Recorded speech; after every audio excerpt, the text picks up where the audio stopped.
মৃত ব্যক্তির জন্য 3 দিনা 40 বার্ষিকী পালন করা যাবে কিনা, এই প্রশ্ন উত্তর বহু জায়গায় আমরা দিয়েছি ভাই। কোন মানুষ মারা গেলে ওই ব্যক্তির তরফ থেকে দান সাদাকা করেন, গরিব দুঃখী খাওয়ান, এগুলো জায়েজ কাজ। কিন্তু মারা গেলে 3 নম্বর দিন, 7 নম্বর দিন, কুলখানি, 40তম দিন বিশেষ অনুষ্ঠান করা, বিশেষ করে ভোজন অনুষ্ঠান করা, যে মানুষ মারা গেলে তার মৃত্যুকে কেন্দ্র করে এলাকা মানুষকে একত্র করে খাওয়াইতে হবে, আত্মীয় স্বজন ডেকে খাওয়াইতে হবে, এটা মূলত হিন্দুদের শ্রাদ্ধ থেকে এসেছে। আপনি গুগলে গিয়ে এখনই শ্রাদ্ধ লেখে সার্চ দেন, তালিব বেসর অপালা আকার দয়ের পিঠে বড় ধ, শ্রাদ্ধ লিখে সার্চ দেন, আপনি অনুসন্ধান চালান, দেখতে পাবেন যে হিন্দু ধর্ম মতে কোনো মানুষ মারা গেলে ওই ব্যক্তির আত্মীয় স্বজনদেরকে, যদি এলাকাবাসীকে, আত্মীয় স্বজনকে এবং সর্বস্তরের মানুষকে, গরিব দুঃখীকে যদি খাওন দাওন দেওয়া না হয়, তাহলে ওই ব্যক্তি স্বর্গে খাওন দাওন পায় না।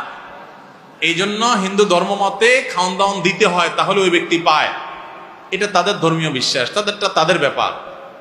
ইসলামে এরকম কোনো কথা নাই যে মানুষ মারা গেলে মৃত ব্যক্তির আত্মীয় স্বজন বা এলাকাবাসী সবাইকে খাওন দাওন করাইতে হবে। এটা হিন্দুদের শ্রাদ্ধ থেকে আসছে আমাদের সমাজে, মুসলমানদের মধ্যে। ইসলাম বরং উল্টাটা বলে। ইসলাম বলে কোনো মানুষ মারা গেছে, এই ব্যক্তির আত্মীয় স্বজন তাদের মনটা খারাপ, প্রিয়জনকে হারাইছে, এলাকাবাসীর কর্তব্য তাদেরকে খানা খাওয়ানো, তাদের বাসায় খাবার পাঠাবে। নবী করিম সাল্লাল্লাহু আলাইহি ওয়াসাল্লাম নির্দেশ করেছেন এক সাহাবীর মৃত্যুর পর যে তোমরা তার পরিবারের জন্য খাবার প্রস্তুত করো, কারণ তাদের এই বিপদে তাদের মন খারাপ, রান্না বাড়া করার মতো মানসিকতা নেই, তোমরা খাবার খাওয়া। আমাদের সমাজে খানা ঠিকই দেয়, মানুষ মারা গেলে ওই ফ্যামিলিকে, মৃতের আত্মীয় স্বজনদেরকে, আশপাশের লোকজন খাবার ঠিকই দেয়, 2-4 দিন 2-4 বেলা খানা দিয়ে এরপরে সুদে আসলে একসাথে তুলে নেয়।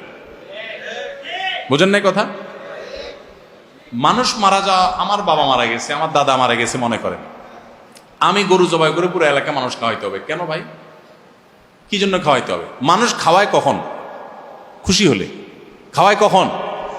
যেমন ছেলে হয়েছে, ছাগল জবাই করে আকিকা খাওয়ান, বিয়ে করছেন, গরু জবাই করে অলিমা খাওয়ান, ছেলে পাশ করছে, মিষ্টি কিনা খাওয়ান।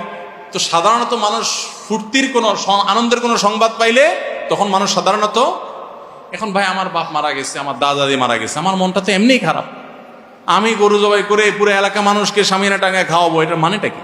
মিনিংলেস একটা কাজ। এবং শুধু মিনিংলেস না, এটা ওই যে হিন্দুদের থেকে এসছে। আমাদের সমাজে এটা এমনভাবে প্রতিষ্ঠিত হয়েছে যে এইটা না করলে কোনো উপায় নাই। কেউ না পাইলে এলাকাবাসী বলে যে লোকটা কি পোলাপান রেখে গেছে, এত কৃপণ, এরা কাউকে একটু হাত ধোয়াইলো না, কাউকে একটু হাতও ধোয়াইলো না, পানির তল পড়ছে, নিজের হাত আপনি নিজে দোন। আসলে হাত ধোয়ানো তো মতলব না, মতলব কি? খাওন। এটা জুলুম ভাইরা আমার, এবং এই কালচারের বিরুদ্ধে আমাদের দাঁড়ানো দরকার। মা বাবার পক্ষ থেকে আপনি গরিব দুঃখীদেরকে খাবার দেন যে কোনো সময়, এটা ভালো কাজ।